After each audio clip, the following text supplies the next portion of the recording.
Affaibli et impotent, après un AVC en 2013, Abdelaziz Bouteflika, à la tête de l'État algérien depuis une vingtaine d'années, entend briguer un 5e mandat, malgré les signes de mécontentement dans les 4 coins du pays. Une alliance de partis politiques au pouvoir et quelques-unes de leurs associations satellites se donnent rendez-vous dans la coupole du complexe olympique Mohamed Boudiaf à Alger pour confirmer l'annonce. Le président sortant n'est pas là, on brandit son portrait. L'insulte de trop. La grande provocation, l'immense insulte et la grande mascarade du 5e mandat. C'était l'élément déclencheur. C'est ça qui a fait que la population, à un moment donné, comme on dit en anglais, enough is enough, et tout le monde est sorti. Quand il y a eu l'occasion du 22 février, c'est sûr qu'on a sauté, c'est une occasion, c'est le moment ou jamais.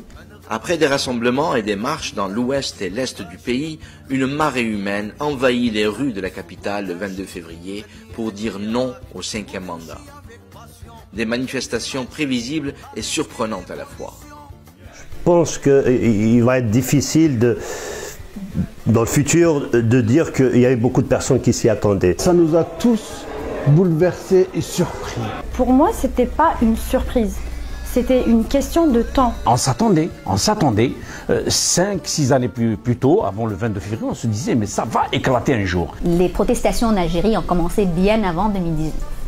Elles ont débuté en janvier 2011, mais c'était contre la flambée des prix de certains produits produits essentiels comme le sucre, l'huile, fruits, légumes, etc. Mais le 22 février, c'était le jour J où tout le peuple algérien, comme un seul homme, s'est levé pour dire stop à ce qui se passe aujourd'hui en Algérie. Parce que le 22 février, le peuple, il a brisé le mur de la peur. Un mouvement aussi intense, purement politique, je m'y attendais pas du tout.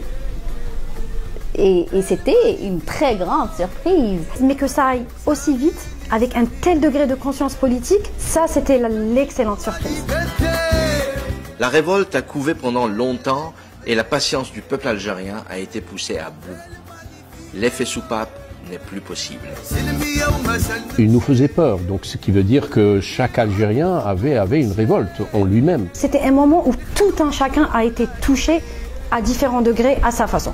Que ce soit par la corruption, par le manque de soins, par l'inégalité sociale, par la justice, par la répression, par le simple fait de ne pas avoir de parc. Mais comment venir à bout d'un système installé depuis plus d'un demi-siècle et qui a toujours su se maintenir en place? Il y avait le doute. On ne savait pas comment détrôner le système qui gouverne en Algérie. Le peuple a essayé par plusieurs façons. A essayé par les élections, il y avait la fraude électorale, a essayé par maintes et maintes façons. Il y avait la lettre que soi-disant Bouteflika avait adressée au peuple pour dire laissez-moi au pouvoir en une année. Et je me rappelle avoir lu cette lettre et y appeler ma famille en Algérie en pleurant. J'ai dit c'est pas digne de nous, c'est ridicule, c'est médiocre. On savait, on sentait que c'était une nouvelle révolution. Mais le 22 février, le génie collectif a dit qu'on va aller vers des manifestations pacifiques en grand nombre. 52 semaines, des millions de manifestants qui sortent en toute pacifisme et dans l'unité sans avoir cassé une vitre, quoi. Donc c'est une leçon pour beaucoup de générations, beaucoup de peuples. C'était beau, c'était vraiment beau. On sortait contre le 5e mandat, mais c'était beau de voir tous ces Algériens dehors. Et puis quand on a vu l'ampleur avec laquelle ça s'est répandu, ça le premier réflexe qui me venait à l'esprit, mais ce peuple finalement, c'est un peuple comme tous les autres peuples, il veut avoir sa part à faire dans l'histoire du pays.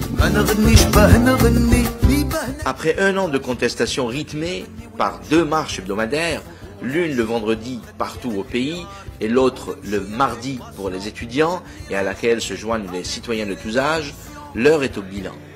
Le président Bouteflika a démissionné et la structure du pouvoir est ébranlée. On parle désormais des acquis de la révolution du sourire qui s'est donné un nom, le Hirak. Il y a beaucoup de choses qui ont changé. Quand on fait le bilan tranquillement, on se dit qu'un président qu'on croyait indéboulonnable, il a été déboulonné. des premiers ministres qu'on croyait tout puissants qui se permettaient même de se payer la tête du peuple et tout ça en disant que Bouteflika, le peuple algérien, est très content que Bouteflika se présente pour ils venaient avec leur morgue et tout ça. Finalement, ils se retrouvent en prison. On les a vus même dans un tribunal en train de chialer. Mais je vais vous nommer un seul qui est vraiment pour moi le plus grand acquis qu'on a eu depuis le Hirak. C'est la libération du peuple algérien. Je me rappelle, il y a des années de là, les Algériens ne pouvaient pas sortir dans la rue. Ils ne pouvaient pas se rassembler pour quoi que ce soit, pour manifester. Je me rappelle, je pense, juste 2 ans, je pense 2018, il y avait les manifestations des étudiants. Puis ils étaient réprimés par les policiers et par le système comme ça se peut pas. Mais 2019, avec le Hirak, les Algériens, ils peuvent sortir dans la rue et dire haut et fort qu'est-ce qu'ils pensaient. Puis je pense que c'est le plus grand acquis du Hirak. Ça nous a libérés et je me suis moi-même personnellement senti libéré, comme la majorité des Algériens. Il y avait une peur qui était, disons, motivée par un certain vécu collectif de l'Algérie. Le terrorisme, l'après-terrorisme, toute l'oppression qu'on a subie. Donc il y avait une peur de se rebeller, mais aussi il y avait une apathie, c'est-à-dire on n'y croyait pas. Le fait que ça est revenu avec une telle force, avec 12 mois on sort avec autant d'intensité, bien organisé, donc ça c'est un acquis qu'on n'aurait pu jamais avoir autrement. On a réussi à mettre dans la tête de l'Algérien qu'il a certains pouvoirs et certaines responsabilités par rapport à tout ce qui se passe autour de lui. Il y a une sorte de prise de conscience politique. Ça a donné une naissance à une envie d'être politisé. L'éveil, c'est un acquis. L'éveil politique est un grand acquis. L'Algérien a retrouvé le révolutionnaire en lui. Maintenant, on existe en tant que citoyen.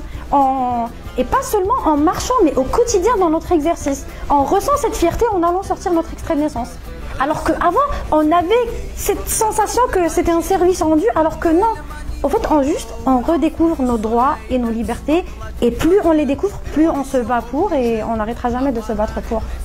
Le peuple algérien a retrouvé sa fierté. Le peuple algérien a retrouvé sa dignité. On parle des Algériens maintenant partout. Tu sais, on parlait des Algériens juste à cause de leur drapeau parce que on les retrouvait dans tous les stades du monde avec leur drapeau. Mais maintenant, on parle de la révolution algérienne. Même mes filles, à qui j'ai essayé d'inculquer un petit peu l'Algérie à travers le football, depuis le 22, la politique, ils s'intéressaient à la politique en Algérie. Ce qu'on a passé certaines étapes importantes de revendication du peuple. Okay. Aujourd'hui, une année après, le plus grand acquis, c'est l'unité du peuple algérien. Cette unité-là, que le pouvoir avait utilisée depuis 62 jusqu'au 22 février, pour nous diviser, nous l'avions. Donc c'est un tabou qu'on avait cassé. Dieu merci, il n'y a plus de Kabyles, il n'y a plus de Chaoui, il n'y a plus de Sahraoui, il n'y a plus d'Arabes. On est des Algériens et fiers de toute cette diversité-là. Comment expliquer ce mouvement qui ne s'essouffle pas? Qu'est-ce qui nourrit son feu depuis plus de 12 mois? Comment a-t-il pu résister malgré la mainmise du pouvoir sur les médias nationaux? La réponse, il faut la chercher dans la rue. C'est quand même la rue qui a fait partir le président, c'est la rue qui a annulé le 5e mandat. Et les gens se sont rendus compte que oui, un peuple mobilisé, un peuple qui sait où il veut, et s'il le demande pacifiquement, il est capable d'obtenir ses désirs. Même dans les creux de la vague, il n'y a jamais eu de démobilisation. Et la mobilisation est là et c'est une flamme qu'il faut garder allumée. À mon avis, la mobilisation ne devrait pas se poursuivre, la mobilisation devrait s'amplifier. Notre repère, c'est ce qui se passe en Algérie. Donc on veut ne pas oublier que les choses se passent d'abord en Algérie et qu'on est ici pour soutenir ce mouvement-là. C'est justement pour dire à nos frères et sœurs en Algérie que vous n'êtes pas seuls, on est là. Ça prendra combien ça prendra, je serai toujours là. Je vais sortir chaque semaine. Ou une révolution ne va pas se faire en une année, en 6 mois, en 2 ans. Donc ça peut prendre peut-être des années, ça peut prendre des décennies. Mais ce qui est certain, c'est que on a semé les graines, c'est-à-dire pour les générations à venir. Et quel que soit le temps qu'on va prendre, cette révolution continue jusqu'à la satisfaction totale des revendications populaires, qui est tout simplement le changement radical de ce système. Le plus important, c'est de rester sur le terrain. On est là, on va rester là. Les Algériens de toute obédience politique et de différentes couches sociales ont battu le pavé ensemble en désignant un seul coupable. Un système corrompu qu'ils veulent déloger.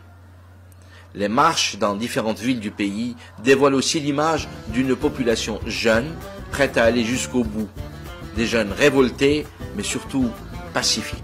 Je crois en la prise de conscience des jeunes. On voit que beaucoup d'initiatives qu'on n'a jamais vues auparavant qui s'éloignent de la politique traditionnelle. On a toujours pensé que cette jeunesse algérienne n'était capable presque de rien, mais là, elle a démontré au monde entier qu'elle non seulement elle est capable de trouver des alternatives, mais qu'elle sait le faire de façon pacifique et avec civisme. Les jeunes, ce sont les précurseurs de ce mouvement.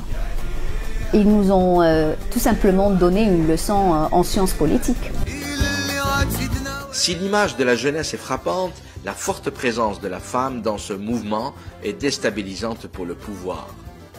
Dès les premières heures de la contestation, elle s'est mise aux premières lignes, défiant les forces de police. L'image de Hirak à l'étranger était marquée par la présence des femmes justement dans le mouvement. Ce qu'on a vu dans les rues, le fait que les femmes sortaient dehors, c'est drôle mais ça a rassuré l'homme.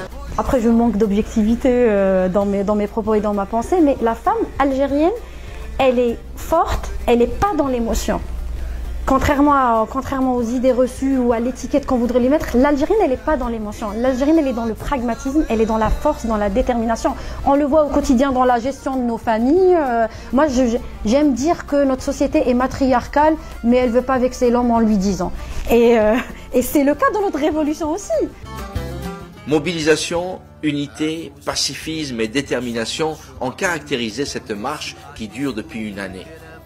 Ses principaux acteurs aiment croire qu'elle finira par atteindre ses objectifs. Un mot revient comme un leitmotiv dans leur discours, optimisme. Ce qui me rend encore plus optimiste, c'est la constance dans la revendication. Le peuple a su exprimer sa revendication, elle est très claire. Le peuple sait ce qu'il veut. Il veut participer activement à la construction de son pays. La conjoncture internationale n'a pas aidé un peu à ce que le Hirak ait une victoire franche, mais je suis absolument optimiste et je suis sûr que ce pouvoir, d'une manière ou d'une autre, va quitter la scène. Optimiste parce que je pense que le monde a compris que si les gens tiennent à leurs droits et à leur liberté, ben, ils auront le temps pour le faire. C'est une vraie cause, c'est une cause juste, donc certainement la victoire n'est pas loin.